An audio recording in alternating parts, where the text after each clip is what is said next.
Cell ఉంది phone ఉంది మేము కామెంట్ పెడతామంటే గుద్ద బరాబర్ దెంగిడ్సా పెడతా నేను. మీ అందరికి ఒక ముచ్చట చెప్తున్నా. నేను మొన్న ఖమ్మం బస్ స్టాండ్ లో దిగినరా సుల్లిగల్లారా, చెప్తానా వినండి.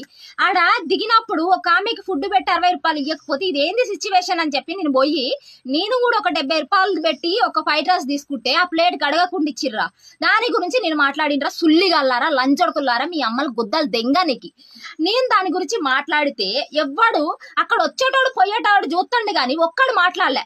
అక్కడ ఉన్నోళ్ళందరూ 100 మంది తింటుండ్రు, 100 మంది చేతికి గాజులేసుకొని తింటుండ్రా సుల్లిగల్లారా.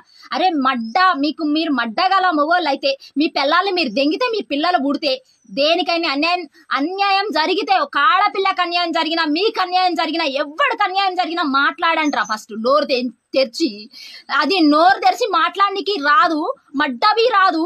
ఎక్కడికి వచ్చి కామెంట్లు పెడతారో తెలుసా? మీ ప్రతాపం ఎక్కడ చూపెడతారో తెలుసా? ఇక్కడ చూపిస్తారు కామెంట్లల్లా. అరే కామెంట్లల్లా చూపెట్టేటోడు చెక్కాగడరా, చేతికి గాజులు వేసుకొని కూర్చోండి ఒక మూలకి సుల్లిగల్లారా, లంచొడుకుల్లారా. మీకు ఒక్క ముచ్చట చెప్తున్నా, బయట అన్యాయం నేను సపోర్ట్ చేసి మాట్లాడినప్పుడు ఆ ముసలామె దగ్గర 60 రూపాయలు తీసుకొని ఇవ్వకపోతే నువ్వు ఎందుకు ఇవ్వని నేను అడిగితే ఆమె నువ్వు ఏడైనా చెప్పుకోపో పోలీసులకు అని చెప్పి ఆమెను బెదిరిస్తుండు. ఇట్లాంటి వాటికాడ మీ మాట్లాడచ్చు కదా సుల్లిగల్లారా. ఒక్క ఆడపిల్లని మాట్లాడితే 100 మంది వచ్చి నా వెనక నిలబడాలరా. అదిరా సుల్లిగల్లారా. కామెంట్లు పెట్టినామా దెంగినామా ఆతో బిక్కోండి మళ్ళా. హలో నమస్తే. ఏదైనా సరే కుల్లా చెప్పుతా కొట్టినట్టయితే మాట్లాడేస్తాం. 100 మంది 1000 మంది చూసే కామెంట్లు ఇట్లా పెడుతురంటే ఈ లంచొడుకులు. ఒక పిల్ల ఒంటరికి కనిపిస్తే దాన్ని ఏం చేయకోకుండా ఉంటారా ఈ నా కొడుకులు? ఒంటరిగా కనిపించే పిల్లని ఏం చేయకుండా ఉంటారా? ఏమి అనుకోకుండా ఉంటారా ఈ లంచొడుకులకు? ఒకటి చేతనైతుంది. ఏందో తెలుసా? కండబలం చేతనైతుంది, బలాత్కారం చేయడం చేతనైతుంది, రేపులు చేయనీకి చేతనైతుంది. ఇంతమంది 1000 మంది కామెంట్లు పెట్టే దాంట్లోనే ఇట్లా కామెంట్లు పెడుతురు. ఒకరిని నేను అడిగినా, ఎరా లంచొడుకా నువ్వు ఇట్లా కామెంట్ ఎందుకు పెట్టినవరా అంటే అందరు పెట్టిరు, నేను కూడా పెట్టినా. అందరూ వాడి పిల్లాన్ని కిరాయికిచ్చి దెంగించుకుంటా ఉంటారు. వీడు కూడా వీడి పిల్లాన్ని కిరాయికిచ్చి దెంగించుకొని పైసలతో దెంగి తింటాడా? అరే సుల్లిగల్లారా, మీరు చేతికి గాజులు వేసుకున్నారా లేకపోతే మీ లౌడా పనిచేస్తా లేదా? నాకు అర్థం కాకడుగుతా. గుద్దా మూసుకొని మీ పని మీరు చూసుకోండి. ఒకడు ఆ దారిలో పోతుండు, నేను అదే దారిలో పోతా అన్నావు అనుకో, వాడిని పిల్లాన్ని దెంగుతుడు, నువ్వు పోయి వాడి పిల్లాన్ని దెంగుతావా? అరే నీదెంత వరకో నువ్వు చూసుకో, వాడిది ఎంత వరకో వాడు చూసుకుంటాడు. కానీ ఇక్కడ మనం బతికినంత కాలం మనకంటూ ఒకటి ఉండాలిరా, ఒకటి ఉండాలి, ఒక కొత్త దారి క్రియేట్ చేస్తాం.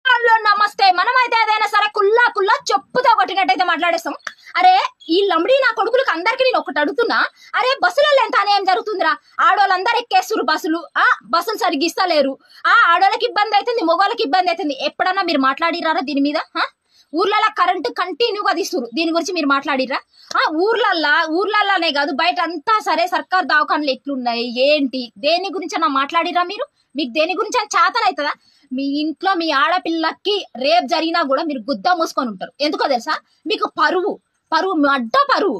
ఈ ఇన్స్టాగ్రామ్ లో అనుకో ఫేక్ ఐడి క్రియేట్ చేసుకొని మెసేజ్లు పెట్టచ్చు మీ పిల్లల్ని దెంగనికి.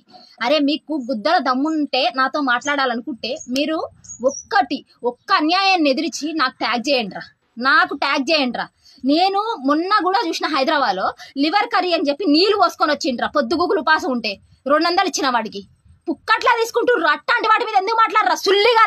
మా తాతగారు హాయ్ చెప్పు, హాయ్ ఫ్రెండ్స్ అను చెప్పు తాత, హాయ్ అను. హాయ్ అది మా తాతను వాళ్ళ ఈయనేమో మా బాబాయ్ గారు, మా చిన్నత్తి వాళ్ళ హస్బెండ్ గారు. మర్చిపోయి బాబాయ్ అంటే మా పిన్ని వాళ్ళ హస్బెండ్ గారు అనమాట. ఈ పిల్ల తెలుసుగా ఫ్రెండ్స్, పెద్దగా వీడియోలోనే ఉండిద్ది పిల్ల.